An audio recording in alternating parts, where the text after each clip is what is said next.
The topic is electromagnetic waves for year 10 physics and core, extended and core. So electromagnetic waves.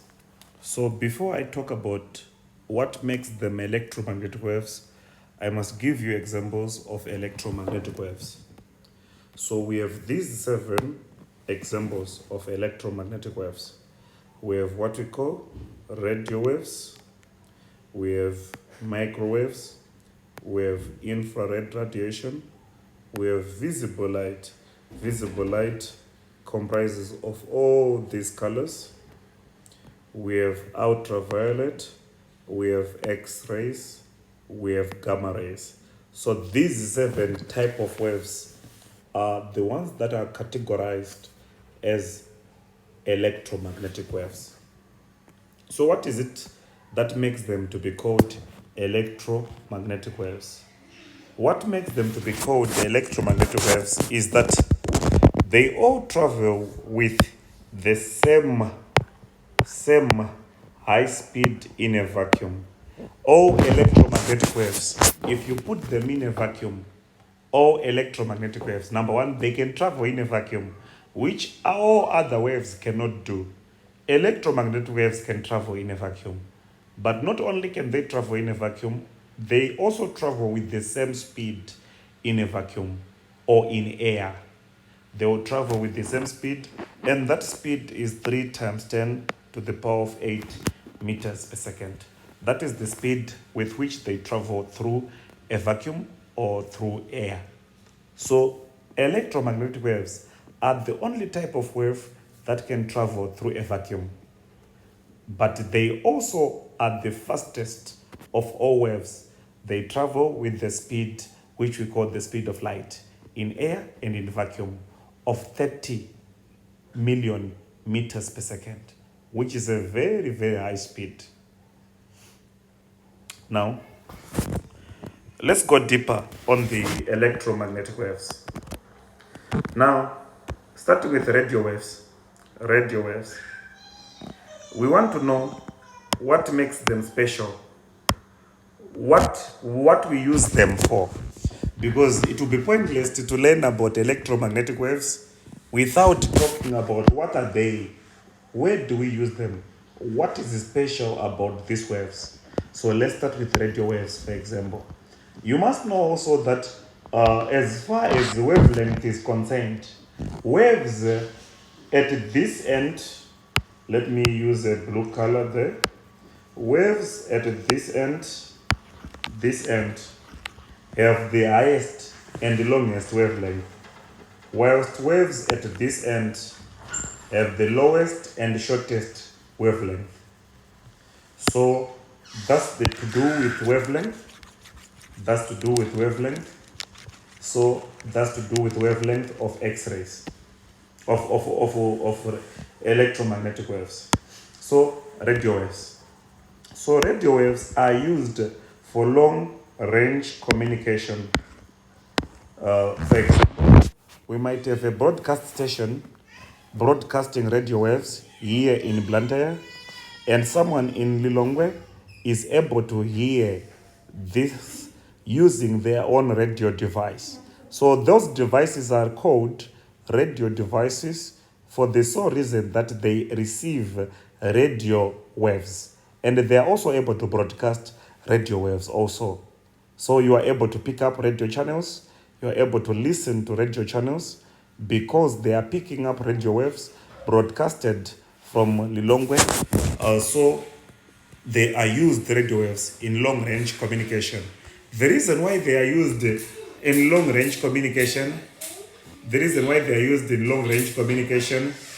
is because they can be reflected from the Earth's atmosphere. They can be reflected from the Earth's atmosphere.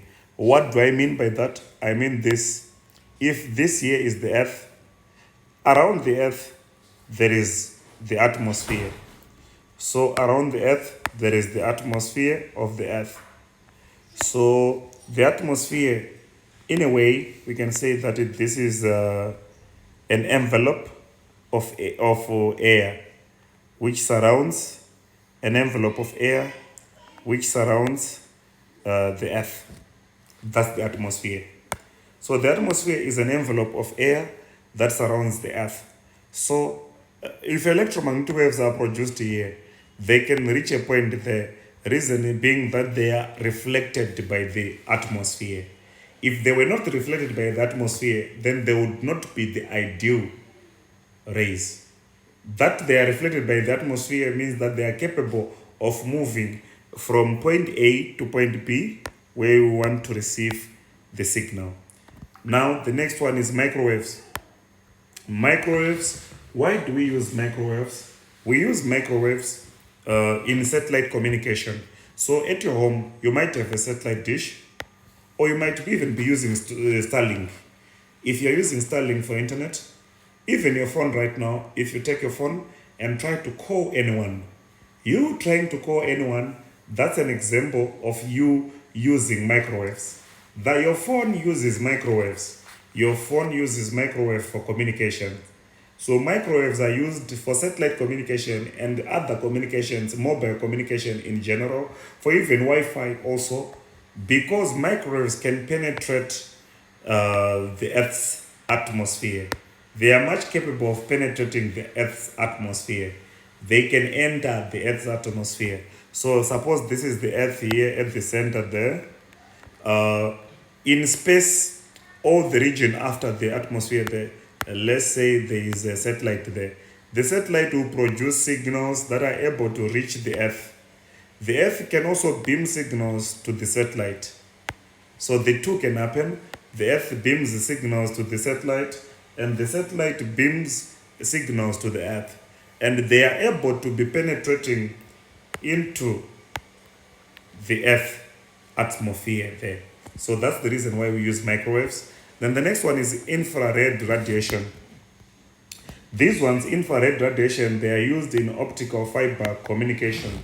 You must have seen optical fibers, maybe at your home, optical fibers in beside our roads. There are poles where there's this black cable, this thick black cable, which is used. This thick black cable has optical fibers inside of it. Sometimes we dig down and put the optical fiber cable down underground. So the optical fiber, what does it use? It uses infrared as we are here. Why infrared? Because infrared can undergo total internal reflection. You must have remembering that we talked about what is total internal reflection. Total internal reflection is when the angle of incidence becomes greater than the critical angle. Whatever happens after that is what is called total internal reflection. So total internal reflection happens when angle of incidence is greater than the critical angle.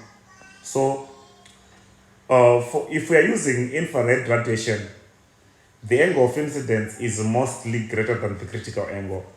So because the angle of incidence is mostly greater than the critical angle, it means that infrared radiation can easily undergo total internal reflection in an optical fiber cable, which is the whole thesis, which is the whole purpose of having optical fibers in the first place. Total internal reflection allows information to be transmitted from point A to point B with little to no loss in information. Now the next one is infrared visible light. Visible light, where do we use it? Taking photos, even being able to see an object. We're able to see objects because of one reason and one reason alone. We're able to see objects because of light. Without visible light, you cannot see anything that you are able to see right now. You are able to take pictures because of visible light. So cameras are set up to detect the visible light. So a camera simply detects visible light from an object and records the image coming from that object. Then the next one is ultraviolet light. What do we use it for? For example, a $100 US dollar note has a security marking which is written by a special ink, such that if you try to look at it, you are not able to see that security marking. But if someone uses ultraviolet light and illuminates the ultraviolet radiation, that person will be able to see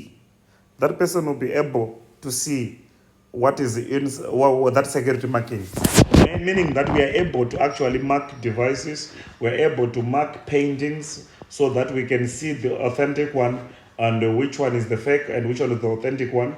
Why? Because ultraviolet radiation is able to manage to detect special ink. It causes that ink to fluorescence or to glow. Then next is X-rays. X-rays are used to photograph bones. Why? Why X-rays? Why are we using X-rays to photograph bones?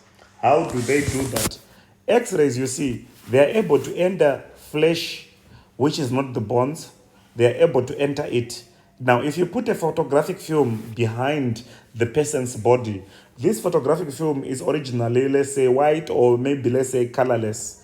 So when photo X-rays are able to enter the skin or the flesh, they'll be able also to reach the photographic film.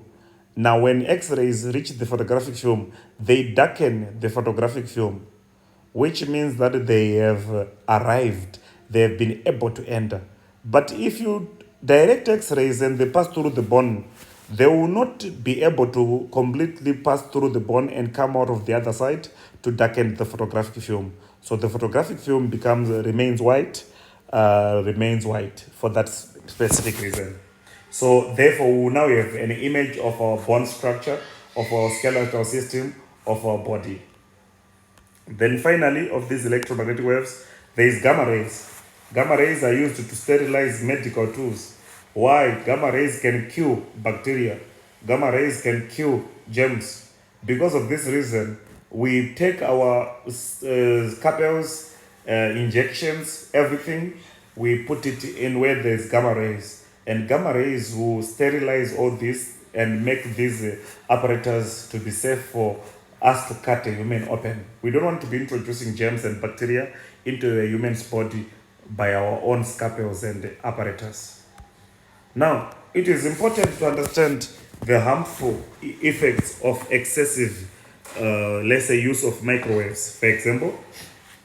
Now, if you're using microwaves, for example, microwaves of a certain frequency are absorbed by water molecules. Actually, that's how your microwave machine at home works. It works because your food is having some water, for example, yes, some moisture. Because of that reason, that water absorbs the energy from the microwaves produced by the microwaves. And as a result, the water becomes hot and the food becomes hot. So that's how microwaves work. So obviously, considering that the human body has got 70% of water, that would not be a nice thing now, considering that their microwaves can be absorbed by water, specifically water. They can be absorbed by other things, but they love water specifically. There are certain frequencies of microwaves which can be absorbed by water specifically. And considering your body has a lot of water, you are in danger now if you are exposed to microwaves, because your water molecules in your body will absorb the microwaves and the energy of the water increases, it becomes hot, and as a result, your body can be exposed to very high temperatures, which can damage your body structures. So to avoid it, there are several there are several means and precautions that we can take. But we don't have to worry about those microwaves with a long wavelength. For example, those we use, remember, microwaves are used for communication in your cell phone, in your Wi-Fi. The microwaves involved there, they are very low energy microwaves. So because they are very low energy microwaves, they do not cause you much harm. But the ones that can harm you, microwaves, are those ones in the microwave oven. Those ones now are high energy microwaves. We actually genuinely want them to actually use their energy to cause our food to warm up and to be heated up. So genuinely, these microwaves have a lot of energy. So if they escape and they are exposed to your body, they can cause your body to boil inside, which can have detrimental effects to your body structures. So what do we do? The microwave oven, the manufacturers have made sure that if the door is not closed, it will not work. The reason is not because it cannot work when the door is not all closed. Rather, is to ensure that the door is closed and there are no microwaves escaping from it when it is switched on. So when you switch on the microwave, it produces microwaves, they manage to heat up our food, but the walls of the microwave machine is made up of metals. Even there is a glass grid, there's a metal grid on the glass door even, to just to make sure that microwaves, they don't escape and you are not exposed to microwaves on your body. Then the next thing that we must consider is harmful effects of ultraviolet exposure. So you might go, let's say, and you sleep in the sun, you are basking in the sun, you have gone to the lake. Ultraviolet is similar to visible light, except it is invisible to the human eye. So you cannot see that I'm being exposed to ultraviolet. Because ultraviolet, your eye is not sensitive to it. Not necessarily sensitive to it. Your eye is not able to view it the way it views visible light. But ultraviolet is actually very dangerous if it is at high levels, if you are exposed to it with your eyes. That's why you see people wear sunglasses. They wear sunglasses. The goal being to prevent ultraviolet. It's not to prevent visible light. In reality, visible light can be that intense, but that's not the real reason why people wear sunglasses. You might wonder that even in a house at night, you might have bulbs and lamps which might be very bright, but you don't wear sunglasses for them. But when you are in the sun now, you wear sunglasses. Is it because you are trying to prevent the visible light? No, it has nothing to do with the visible light. It's about the ultraviolet, which can actually damage your eyes. So when you are wearing sunglasses, you are making sure that your eyes are not being exposed to ultraviolet radiation. The other thing about ultraviolet radiation is that it can cause premature aging if you are exposed to a lot of it. And also, it can cause diseases like cancer. Now, so we need to be avoiding a lot of ultraviolet radiation. So if you want to bask in the sun, you might as well buy a sunscreen. The sunscreen will absorb the ultraviolet radiation, and you will receive the infrared radiation, which heats up your body after taking a swim, but you are not worried about the being exposed to the ultraviolet radiation and its damaging effect on the skin, because you'll be wearing and you'll be having a sunscreen. Then finally, for today's lesson, tomorrow on Thursday, our lesson will continue with ultraviolet electromagnetic waves, but we now will be focusing on communication with satellites, and finally, we'll be talking about analog and digital communications. So, finally, for this lesson particularly, harmful effects of X-rays, excessive X-rays, and gamma ray exposure.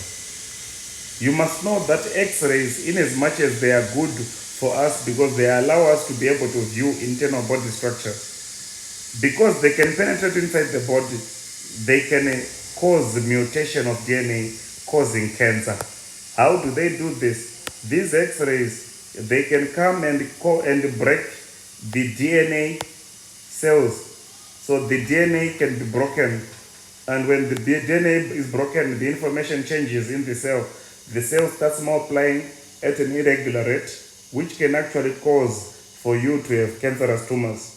So X-rays and gamma rays exposure has to be limited as much as possible, so that you don't suffer unnecessary damage. So I have uploaded also some questions specifically of the things that we have just done right now. So please answer that one and click submit at the end of this lesson. Have yourself a nice day.